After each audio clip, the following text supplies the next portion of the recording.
Hello function lovers, welcome back to my channel.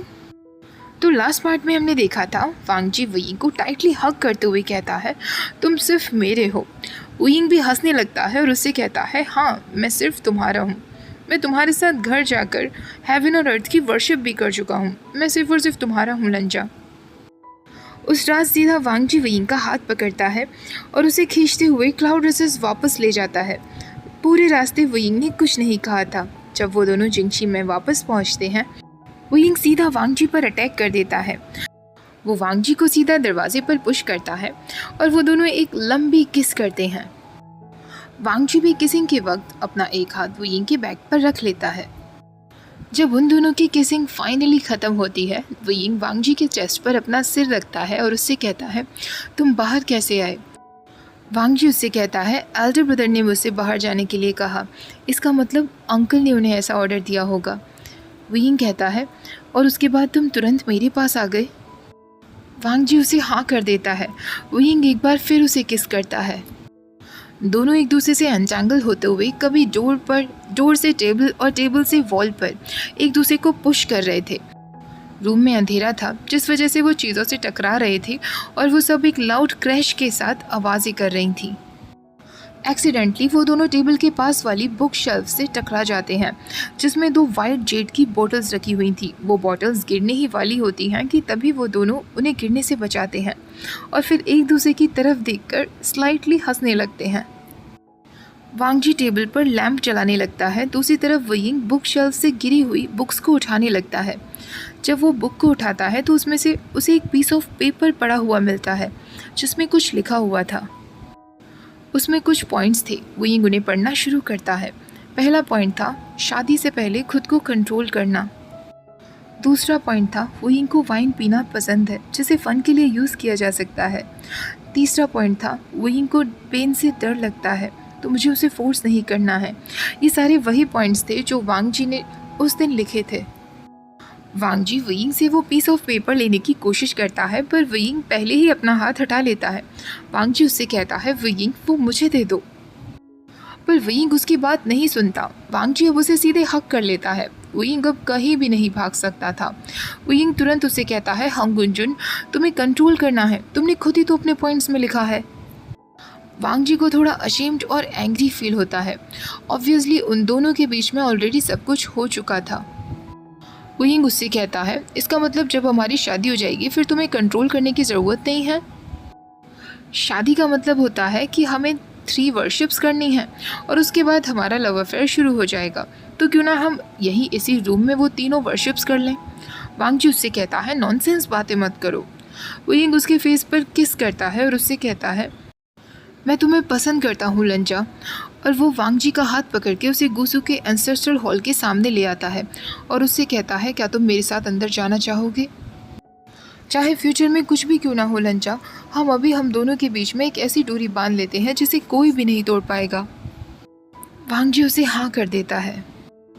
वो दोनों साथ में मिलकर अपनी तीनों वर्शिप्स पूरी करते हैं।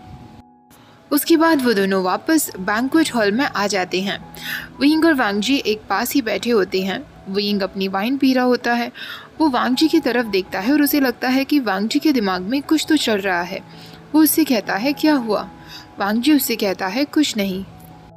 वांग जी को सडनली अपना वो ड्रीम याद आ गया था। उसने वुयिंग को एक बात तो कभी नहीं बताई थी कि उसने ड्रीम में जियांग यानली और जिन जुशन की लाइफ को खतरे में पड़ते हुए भी देखा था। वांग जी सडनली टेबल के नीचे से वुयिंग का हाथ पकड़ लेता है। वुयिंग भी उसके हाथ को टाइटली पकड़ता है और मुस्कुराने लगता है। अब यानली और जिन जुशन साथ में एंट्री करते हैं। यानली की गोद में क्यूट सा बेबी जिनलिंग था। वुयिंग वांग जी से कहता है लंजा तुमने देखा, वो मेरा नेफ्यू है, देखो वो कितना क्यूट है। वांग जी भी सॉफ्टली उससे कहता है हाँ वुयिंग। कई साल अब वैसे ही बीत गए थे। जिनलिंग बड़ा हो गया था और उसका क्लाउड रेसेस में आने का समय आ गया था। वुयिंग उसे देखकर कहता है अब तुम जब गुसू में आ गए हो तो यहाँ तुम्हारे फादर भी तुम्हारी मदद नहीं कर सकते। जिनलिंग कहता है कोई बात नहीं, मेरी मदर तो कर सकती है ना। वुयिंग कहता है अगर मैं इस बच्चे से आर्गुमेंट करता रहा तो कोई फ़ायदा नहीं होगा। और वो आयुन से कहता है आयुन तुम्हारा क्या ख्याल है, क्या तुम्हें भी पढ़ाई से डर लगता है। आयुन सिर उठाते हुए कहता है, नहीं मास्टर वी, मुझे डर नहीं लगता। वुयिंग जिनलिंग से कहता है, रोलान, तुम्हें आज से अपने बड़े भाई आयुन की बात सुननी चाहिए और उनसे सीखना चाहिए। जिनलिंग मुंह बना लेता है। वुयिंग अब अपनी कैंडी का एक बाइट लेते हुए कहता है, जिनलिंग, क्या तुम खाना चाहोगे? जिनलिंग कहता है, मुझे तुम्हारी कैंडीज नहीं खानी, ये वैसे भी डिलीशियस नहीं होंगी। वुयिंग आगे बढ़ने लगता है और अपनी कैंडीज एंजॉय करता है। तभी सडनली कोई उसके फिंगर से वो कैंडीज छीन लेता है। वुयिंग गुस्से में पीछे मुड़ता है तो वो और कोई नहीं, वांगजी था। वांगजी उससे कहता है, वॉक करते वक्त कुछ भी मत खाओ।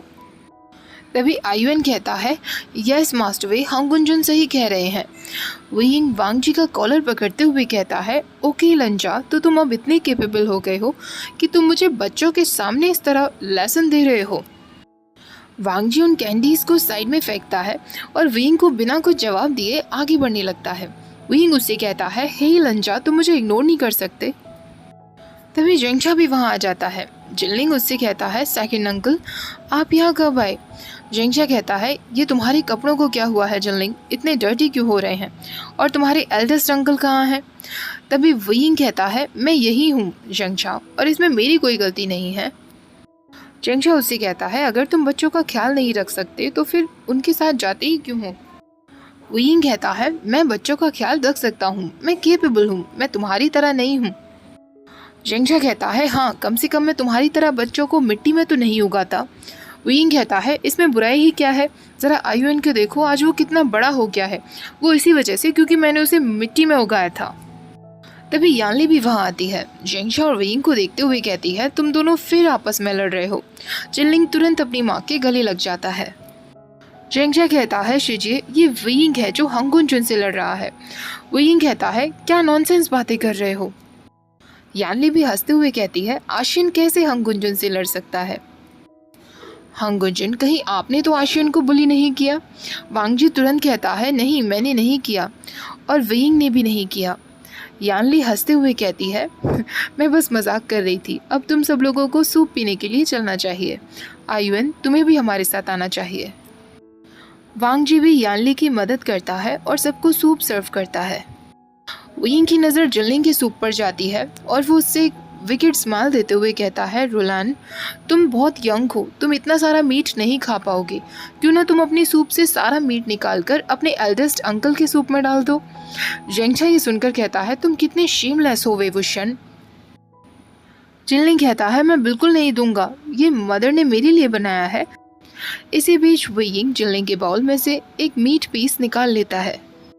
जिनलिंग रोने लगता है। तभी वांगजी अपने सूप में से लोटस स्ट्रिप्स निकालकर जिनलिंग के सूप में डाल देता है। जिनलिंग वांगजी से कहता है, हांगुंजुन, एल्डेस्ट अंकल ने मुझे बुली किया, आपको उन्हें मारना होगा। वुयिंग भी नॉटी स्माइल देते हुए कहता है, हाँ बिल्कुल, देखते हैं कि हांगुंजुन अच्छे हैं या तुम्हारे एल्डेस्ट अंकल। वांगजी अपने सूप को कामली पीते हुए कहता है, खाना खाते वक्त बातें नहीं करनी चाहिए। इन सालों में वुयिंग और वांगजी दोनों अक्सर साथ में ही नाइट हंटिंग पर जाया करते थे। चिरान ने वुयिंग को एक्सेप्ट जरूर कर लिया था, पर वुयिंग को लेकर उसके एक्सप्रेशन अभी भी ज़्यादा अच्छे नहीं होते थे, पर वो पहले की तरह नाराज़ भी नहीं था। जैसे ही यानली से मिलने के बाद वुयिंग और वांगजी साइलेंस रूम में आते हैं। दोनों बेड पर लेट जाते हैं। वुयिंग अपने ब्लैंकेट को हटाकर वांगजी के साथ मैस क्रिएट करने ही वाला होता है। तभी वांगजी उसे वार्निंग देते हुए कहता है, अंकल यहाँ हैं। वुयिंग उससे कहता है, फिर हम यहाँ स्टे नहीं करते हैं ना, चलो कहीं और चलते हैं, हम साथ में खेलेंगे। ये सुनकर वांगजी उससे कहता है, ऑलरेडी इतना लेट हो गया है, तुम कहाँ जाना चाहते हो? वुयिंग तुरंत उसका हाथ पकड़ता है और वो दोनों साइलेंस रूम छोड़कर बाहर आ जाते हैं। वुयिंग वांगजी को खींचते हुए एक डायरेक्शन में ले जाने लगता है। वांगजी उससे पूछता है, हम कहाँ जा रहे हैं?